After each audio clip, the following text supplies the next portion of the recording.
ऋणमुक्ति श्रीगणेशस्तोत्रम्। ॐ स्मरामि देवदेवेशं वक्रतुण्डं महाबलं षडाक्षरं कृपासिन्धुं नमामि ऋणमुक्तये।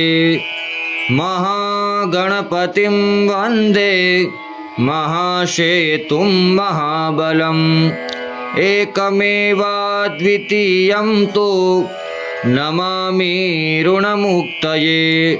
एकाक्षरं त्वमेकदन्तं मेकं ब्रह्म सनातनं महाविघ्नहरं देवं नमामि ऋणमुक्तये।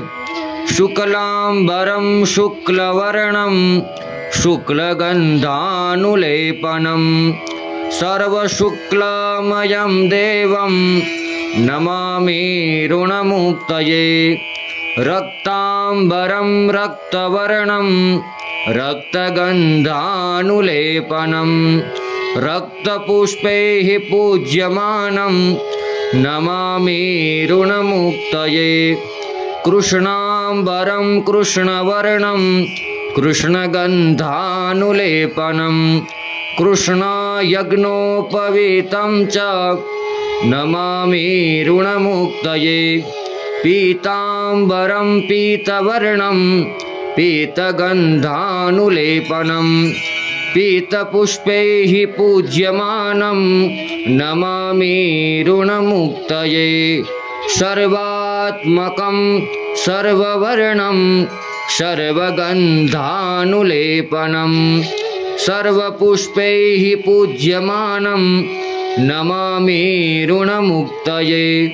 एतद् ऋणहरं स्तोत्रं त्रिसन्ध्यं यः पठेन्नरः षण्मासाभ्यन्तरे तस्य ऋणच्छेदो न संशयः।